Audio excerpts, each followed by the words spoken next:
देख रहे हैं वनडे भारत न्यूज। मैं हूं सरला बंसल। पूरी खबर देखने के लिए अंत तक हमारे साथ बने रहें। आइए रुक करते हैं खबर की। मोस्ट कल्याण के पदाधिकारी हैं कहीं न कहीं से, और जिस तरह से श्यामलाल गुरुजी के ऊपर जिस तरह से जो मामलाएं चल रही थी प्रेजेंट टाइम में, उसका कुछ न कुछ विस्तार से कुछ वीडियो भी वायरल हुआ। तो जिस तरह से निलंबन हुआ, निलंबन के बाद श्यामलाल गुरुजी महाराष्ट्र में कार्यक्रम के दौरान चले गए और महाराष्ट्र का कार्यक्रम भी समापन हुआ कुशल पूर्वक। तो क्या कुछ कहना चाहेंगे उस दौरान और क्या कुछ कदम रहेगा श्यामलाल गुरुजी के?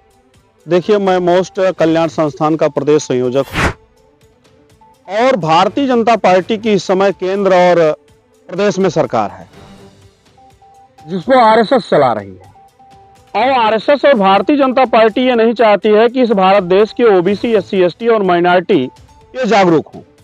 रही बात श्यामलाल गुरुजी जो हमारे मोस्ट कल्याण संस्थान के डायरेक्टर हैं, आप बताइए, नौकरी है उनके पास, दाल रोटी चल रही है, किसी प्रकार की कोई कमी नहीं है।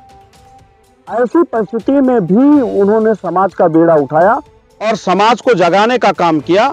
तो ये भारतीय जनता पार्टी आरएसएस के लोगों को अच्छा नहीं लगा, नागवार लगा, तो उनके ऊपर प्रेशर देवा करके उनके ऊपर एफआईआर करवाना और तमाम कार्रवाई करवाने के लिए तमाम लोगों को बाध्य किया। क्यों किया? क्योंकि ये ओबीसी, एससी, एसटी को जगाना पाए। इस तरह के लगातार प्रेशर दे करके सरकार ऐसा करवा रही है। एक ऑडियो वायरल हो रहा था कैबिनेट मंत्री, उसमें साफ साफ शब्दों में बोल रहे हैं किस तरह से भाई पार्टी का पूरा भंडाफोड़ कर दिया, पार्टी पूरा चित्र कर दिया श्यामलाल गुरुजी। देखिए, माननीय श्यामलाल गुरुजी किसी पार्टी के व्यक्ति नहीं है, तो समाज के सोशल व्यक्ति हैं।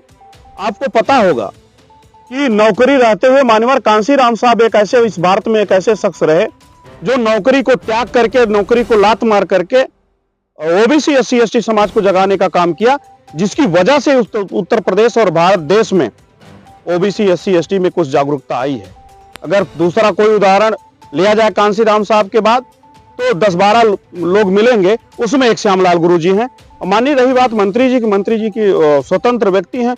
आर्टिकल भारतीय संविधान यहाँ लागू है, आर्टिकल 19 लागू है, वो स्वतंत्र व्यक्ति हैं, कुछ भी किसी के ऊपर कर सकते हैं। जनता उसका निर्णय लेगी, जनता के वो जागरूक कर रहे हैं। अब वो आईडियो में क्या धमका रहे हैं, क्या कर रहे हैं, वो तो उनकी मर्जी है। भाई उनके धमकाने से या किसी के धमकाने से, किसी से कुछ कहने से श्यामलाल गुरुजी या मोस्ट कल्याण संस्थान ओबीसी, एससी, एसटी जागरण का काम नहीं बंद करेगा। इस तरह से अगर श्यामलाल गुरुजी भी जैसे चुप बैठे हुए हैं, इस तरह से अपनी आवाज नहीं उठा पा रहे हैं, तो क्या अगला कदम होगा उनका? जो उनका निलंबन हुआ, निलंबन पर एक बार ज्ञापन सौंपा गया, लेकिन दोबारा कुछ पता नहीं चला कुछ क्या। देखिए, राजा जो होता है, राजा के विरोध में उनके सेनापति और सैनिक नहीं जा सकते। इस समय जो राजा है वो नहीं चाह रहा है कि डॉक्टर बी.आर. अंबेडकर बुद्धा की बात इस धरातल पर हो, और डॉक्टर अंबेडकर की बात जो करने वाला व्यक्ति है उसे हर स्तर पर दबाया जाता है। तो उनकी मर्जी है, वो दबाने का काम कर रहे हैं। लेकिन आप जानते हैं, इस आपके माध्यम से हम आम जनता को और उन लोगों को भी बताना चाहते हैं, हम एकलव्य का डीएनए है, हमारे पास डॉक्टर बी.आर. अंबेडकर का डीएनए है, वीरांगना बाण फूलन देवी का डीएनए है, ज्योतिबा राव फूले का डीएनए है। घर से बाहर निकालने के बावजूद भी उनकी किसी भी परिस्थिति में आवाज नहीं दबी। श्यामलाल गुरुजी की आवाज किसी भी परिस्थिति में नहीं दबी जा सकती। जनमानस में चर्चा था श्यामलाल गुरुजी धीरे धीरे जो भी कार्यक्रम चल रहे थे उनका अस्तित्व दिया जाएगा, लेकिन कहीं न कहीं देखा जाए महाराष्ट्र में आप लोग का जोरों से कार्यक्रम चला, जोरों से मतलब कार्यक्रम समापन हुआ, क्या कुछ कहेंगे उसके विषय? महाराष्ट्र में एक बड़ी परिस्थिति में वहां जो मछुआरे होते हैं, जो समुद्र में 200, 500, 1000 किलोमीटर जाकर के मछली मारने का काम करते हैं, उनके साथ दुर्व्यवहार किया जा रहा था। मोस्ट कल्याण ने उसको संज्ञान में लिया, महाराष्ट्र सरकार को जाकर के ज्ञापन दिया और वहां के तमाम लोगों को, वहां के लोगों के बीच में हमने कार्यक्रम किया और वहां भी जागरूक करने का काम किया। और इसी उद्देश्य से हम महाराष्ट्र गए, महाराष्ट्र से वापस आए हैं। अभी उत्तर प्रदेश में लगातार श्यामलाल गुरुजी कार्यक्रम कर रहा। अभी 3 जनवरी को हमारा प्रतिभा सम्मान समारोह सुल्तानपुर में है, 11 जनवरी को जौनपुर में है, इसी तरह अमेठी में है और प्रतापगढ़ में है। ये तमाम जिलों में हमारा माता सावित्रीबाई फुले के जयंती के अवसर पर प्रतिभा सम्मान समारोह का कार्यक्रम किया जा रहा है। उसकी तैयारी हम लोग बड़े जोरों से कर रहे हैं लगातार कार्यक्रम कर रहे हैं। ऐसा नहीं है कि मेरा कार्यक्रम रुका, लगातार हम कार्यक्रम कर रहे हैं।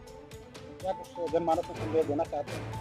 जनमानस में हम ये संदेश देना चाहते हैं कि इनके जो आरएसएस के लोग हैं, जो भारतीय जनता पार्टी के लोग हैं, इनसे बचें और अपने बच्चों को पढ़ाने का काम करें, क्योंकि बगैर शिक्षा के कुछ होने वाला नहीं है।